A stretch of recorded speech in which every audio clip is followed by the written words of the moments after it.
இனிய மாலை வணக்கத்தை கூறிக்கொண்டு இன்று சனி பிரதோஷம், வைகாசி மாதத்தில் வருகின்ற சனி பிரதோஷம் மிகவும் பலனை தரக்கூடியது.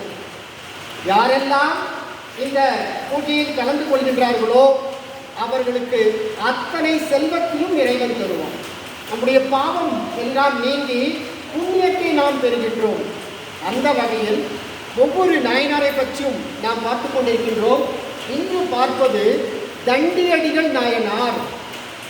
இவர் சோழ மண்டலம், தஞ்சாவூரை பகுதியை சார்ந்த தஞ்சை மாவட்டம், அந்த சோழ மண்டலம் சோறுடைத்த நாடு என்று சொல்வார்கள்.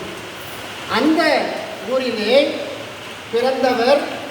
எப்படிப்பட்டவர் என்றால், அவருடைய அந்த பிறப்பு என்பது நாம் கேட்டாலேயே நமக்கு ஒரு புண்ணியத்தை தரக்கூடியது. காரணம், மூணு பொருளை பேடு செவிடு இல்லாமல் பிறத்த நிலை என்று சொல்வார்கள். ஆனால் இந்த தண்டியடிகள் அந்த தஞ்சையில் பிறக்கின்றார். அதுவும் திருவாரூரில் பிறந்தவர். திருவாரூர் பிறந்தார்கள், அடியேற்கும் அடியேன். எல்லாருமே இது சுந்தரமூர்த்தி நாயனார் பாடுகின்றார். தண்டி அடிகளை போற்றி என்று பாடுகின்றார். அப்படிப்பட்ட அந்த நாயனார் அந்த பிறந்த இடம் புகழ்பெற்ற அந்த தலம், இந்த திருவாரூர் இருக்கின்ற அந்த கோயில் தியாகராஜ பெருமான் என்ற அந்த சிவன் கோயில் அவருக்கு மிகவும் பிடித்தமானது. அவர் எப்படி பிறக்கின்றார்?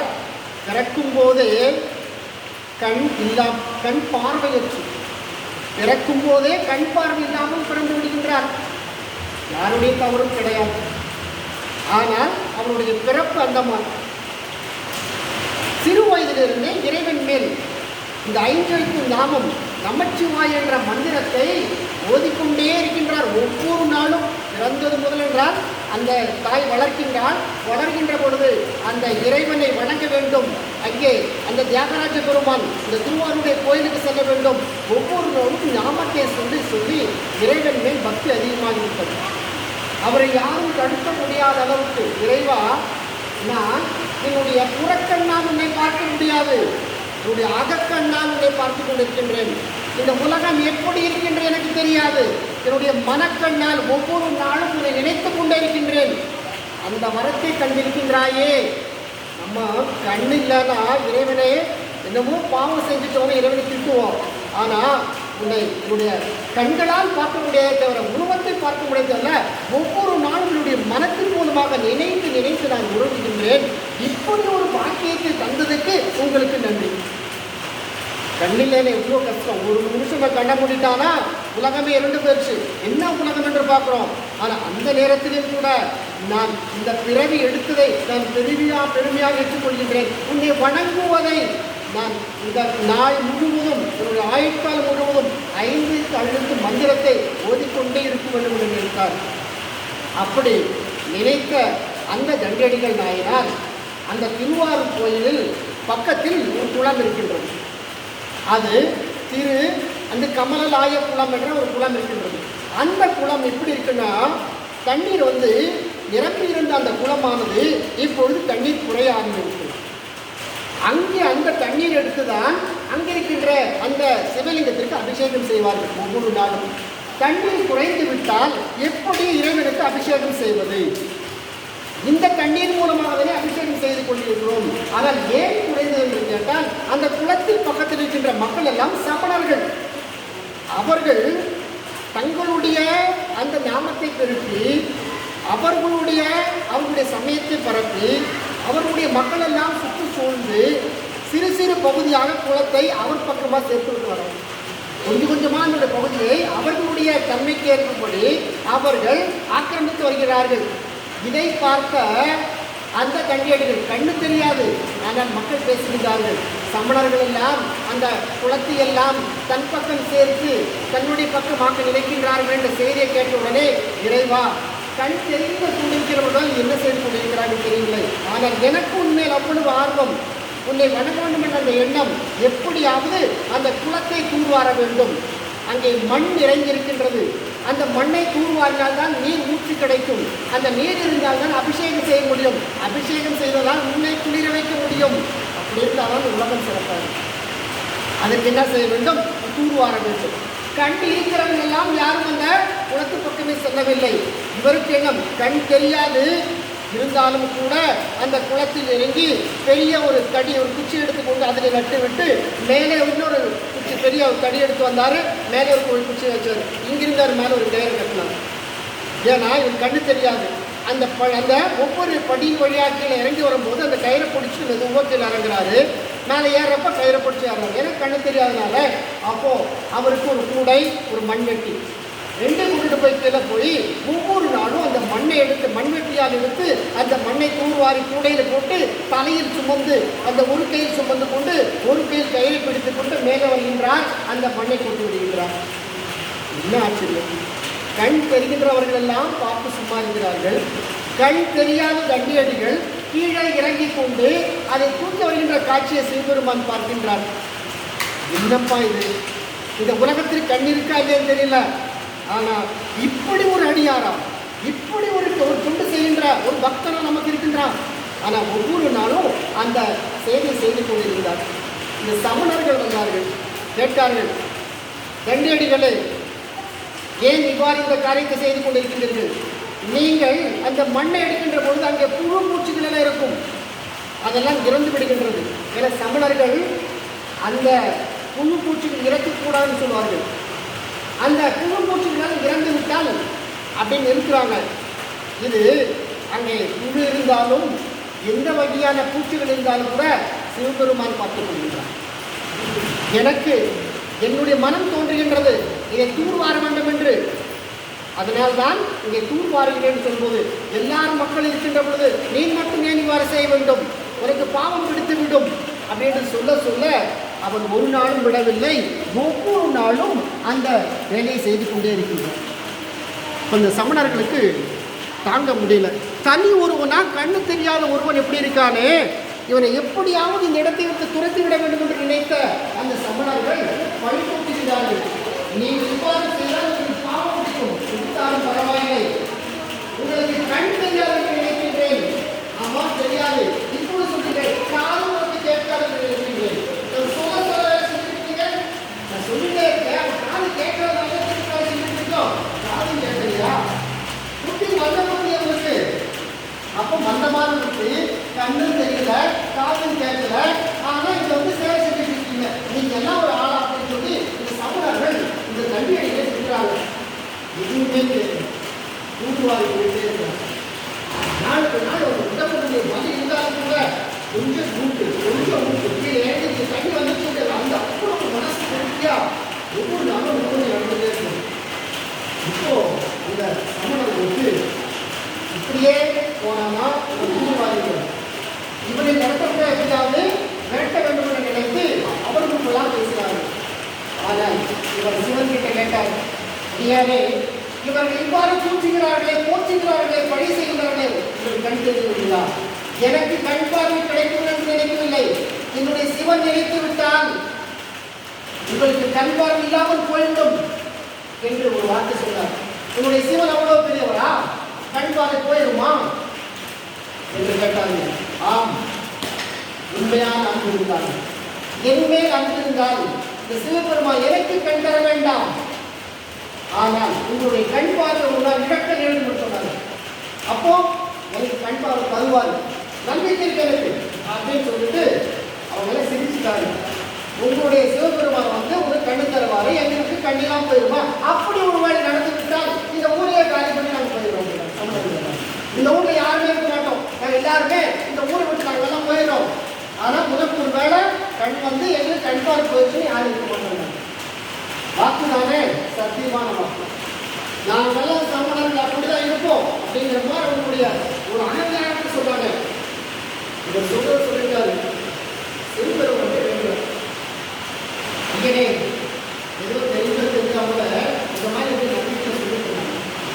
உண்மையா இருக்கிற அந்த அன்புனால, பாசத்தினால என்ன சொல்ல தெரியாம சொல்லிட்டேன் இப்போ அப்படின் போது அந்த திருவாரூர் நிலைகளை வழங்கி விட்டு இரவு வீட்டுக்கு போறாங்க. நம்ம வாசு போற வழியில குளத்துல பிடிச்சிட்டு வீட்டுக்கு போய் கொடுக்குறாங்க.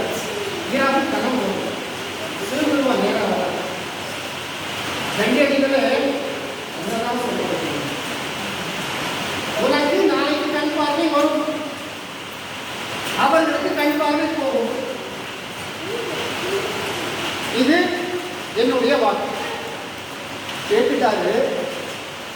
தான் தூக்கத்தில் கேட்டால் உண்மையா இல்லையா இல்லை போய் சொல்கிறோமா அப்படிங்கிற எண்ணம். காலையில் இந்த வீட்டுக்கு வந்த உடனே நேரம் கோயிலுக்கு போனேன்.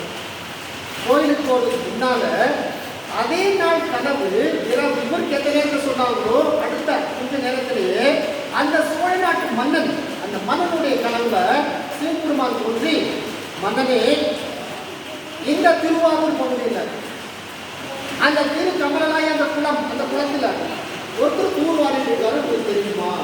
தெரியாது சார். இந்த ஊர் தான். அங்கே ஒரு அடியார் தூர்வாரி வந்து அந்த நீர் ஊற்றி வேண்டி அபிஷேகம் செய்வதற்கு வேண்டி ஒவ்வொரு நாளும் கஷ்டப்பட்டு இருக்காரு. நீங்க ஒரு மன்னன் ஆட்சியே, இதெல்லாம் உங்களுக்கு தெரியுமா? அப்படின்னா தெரியாது. நாளைக்கு என்ன பண்ணீங்க, உங்களுடைய படைகளை சேனைகளெல்லாம் அழைத்து சென்று அந்த குளத்தை தூர்வார வேண்டும். அந்த குளத்தினுடைய நீர் ஊற்றானது மேலே பொங்க வேண்டும். அந்த நீரை எடுத்து இறைவனுக்கு அபிஷேகம் செய்ய வேண்டும். இது உன்னுடைய கடமை அல்லவா, இந்த நாட்டினுடைய கடமை அல்லவா, நீ அரசன் அல்லவா, நீ தான் இதை செய்ய வேண்டும் என்று மன்னன் தன்னுடைய கனவிலே சொன்ன மறுநாள் அந்த அரசன் தண்டேடியுடைய வீட்டுக்கு வந்துட்டார். ஏன்னா அவர் யாரு, இது வரைக்கும் நான் பார்க்கவே இல்லையா, எங்க இருக்காரு அவரு, இப்பதான் தேடிட்டு வர. அரசனே ஒரு கண்ணில்லாத ஒருவரை பார்க்க ஓடி ஓடி வருகின்றார். அனைத்து படைகள் எல்லாம் அழைத்து வந்து அந்த தண்டேடிக்கு முன்னால் நிற்கிறார். இரவு கனவுல சிவபெருமான் வந்தாரு, உங்களை பார்க்க சொன்னாரு. இத்தனை நாள் உங்களை பார்க்கல, இந்த செய்த வேலை எனக்கு தெரியாது, நீங்க எந்த இடத்துல அந்த தூர் வாரிட்டு சொல்லுங்க அப்படின்னா. இவர் அழைச்சிட்டு போறாரு. போகும்போது அந்த கொஞ்சம் கொஞ்சமாக அவர் தூர் வாரின இடமெல்லாம் அந்த நீர் ஊற்று வந்திருப்பாங்க. அந்த அரசனுக்கும் இவ்வளோ மகிழ்ச்சி. ஒரு கண்ணில்லாதவன் இப்படிலாம் செஞ்சுட்டு இருக்கா, நான் ஒரு அரசனாக இருக்கு, இத்தனை சேனைகள் இருக்கு, இத்தனை படைகள் இருக்கு, இப்படி இருந்து நான் சும்மா இருந்துட்டேன்னு, நான் தானே கூட அந்த உண்மையாக தண்டடிகள் அல்ல, நான் தான் கூட நான் மாறிட்டேன் அப்படின்னு எனக்கு உனக்கு உதவி செய்யணும், என்ன பண்ணணும் சொல்லுங்க அப்படின்னா. என்ன செய்ய வேண்டாம், என்னுடைய ஆசை இந்த குலத்தை தூர்வாரி சிறப்பாக செய்யணும், அந்த சமணர்களுக்கெல்லாம் கண் பார்வை போகணும் அப்படின்னு அந்த செய்தியை சொன்ன உடனே அன்றைய நாள் அந்த அரசன் தன்னுடைய படையுடன் வந்து விட்டார். இங்கே தண்டியடிகளும் கோயிலுக்கு வந்து விட்டார். வந்த உடனே அந்த திருவாரூர் கோயில் இறைவனை வணங்கிவிட்டு இப்போ அந்த குளத்திற்கு சென்று அவர் நீராடப் போகின்றார்.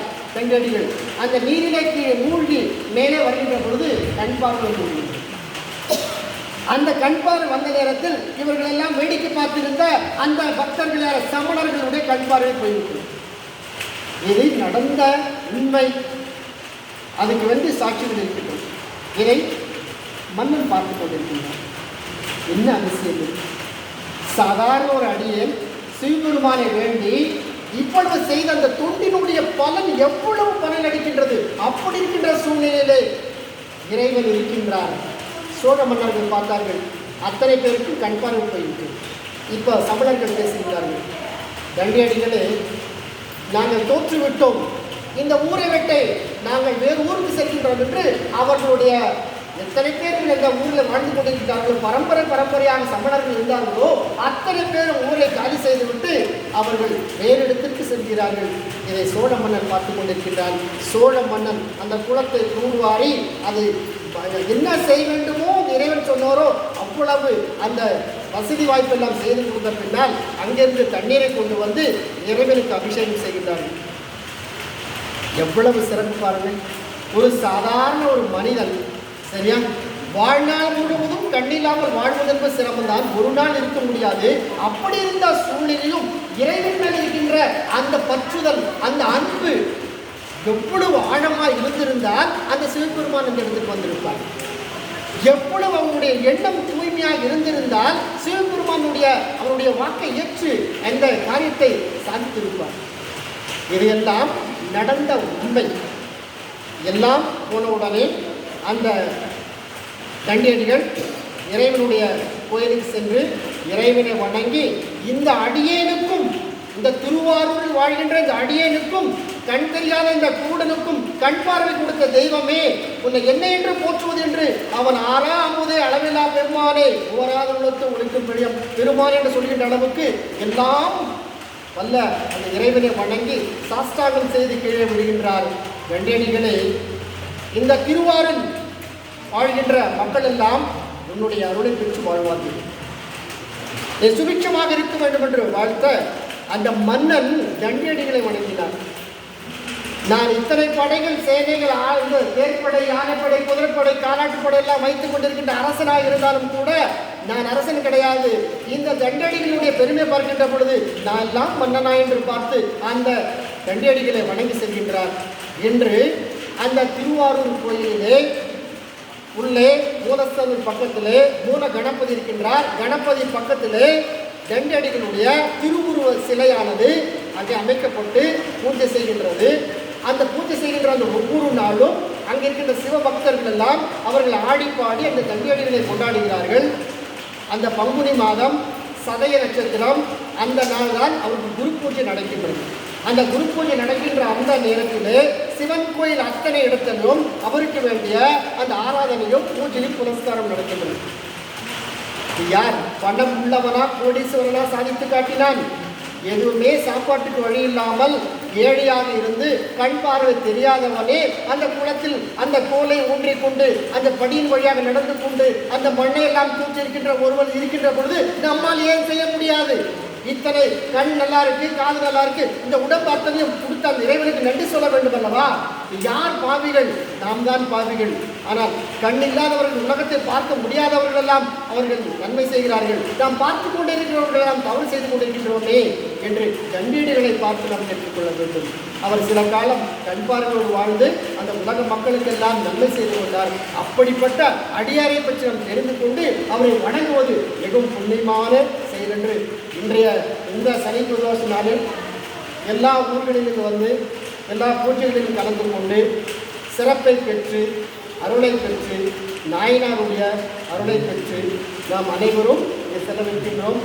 இங்கே கலந்து கொண்ட அத்தனை பேருக்கும் இந்த சிறப்பான வாய்ப்பை ஏற்படுத்தி தந்த திரு சிவராஜ், திருமதி வசுமதி அவர்களுக்கும் ஊர் பொதுமக்கள் அனைவருக்கும் எல்லா ஊரில் வந்த மக்கள் அனைவருக்கும் அன்பான நன்றியை கூறி விடைபெறுகிறேன். நன்றி.